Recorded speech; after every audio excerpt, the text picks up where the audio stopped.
En el siguiente ejercicio vamos a probar que si u está definida por esta expresión donde f y g son funciones con segundas derivadas parciales continuas, entonces se cumple que la segunda derivada parcial de u en t menos a cuadrado, a es una constante, por la segunda derivada parcial de u en x es igual a 0. Esta ecuación se conoce como ecuación de onda.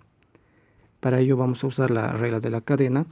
Hay que calcular las derivadas parciales de u en t y en x y volver a derivar parcialmente en t y en x. Empezamos. Primero, la derivada parcial de u en t va a ser igual a, aplicamos regla de la cadena.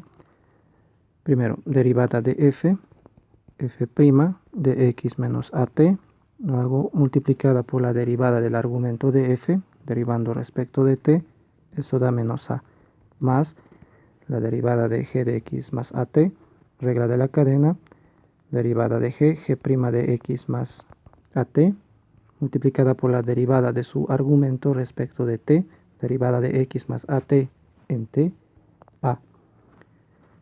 Como vamos a necesitar también la segunda derivada, aprovechamos de calcular la segunda derivada parcial de u respecto de t. Nuevamente regla de la cadena, derivada de f2' de x menos at multiplicada por la derivada de su argumento respecto de t, que es menos a. Ya tendríamos menos a por menos a, que es a cuadrado, más derivada de g2' de x más at, multiplicada por la derivada de x más at, su argumento respecto de t, a. Ya llevaríamos entonces a por a acumulado también.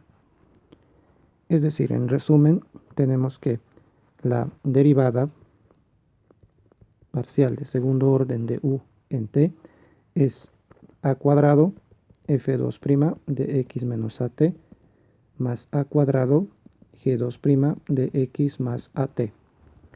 De la misma manera vamos a calcular la segunda derivada parcial de u en x, comenzando con la derivada parcial de primer orden de u en x, la primera derivada parcial.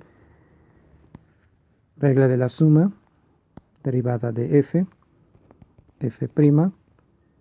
de x menos at, multiplicado por la derivada de su argumento respecto de x, que es 1, más derivada de g' de x más at, multiplicada por la derivada de su argumento respecto de x, que es 1.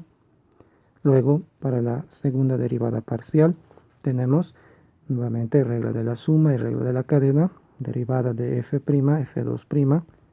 de x menos at multiplicado por 1, bueno, simplemente f2' de x menos at, 1 viene de la derivada de su argumento respecto de x, más derivada de g', de x más at, multiplicada por la derivada de su argumento respecto de x1, bueno, 1 por 1 da lo mismo, entonces solo g2' de x más at.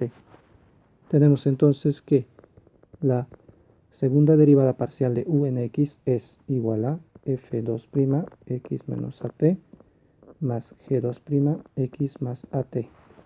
A continuación vamos a multiplicar la derivada parcial de segundo orden de u en x por menos a cuadrado y sumar miembro a miembro. Multiplicamos por menos a cuadrado y sumamos miembro a miembro. Se forma a la izquierda la expresión segunda derivada parcial de u en t menos a cuadrado segunda derivada parcial de u en x, y vemos que se cancelan los términos de la derecha, los términos del segundo miembro, y nos da igual a 0.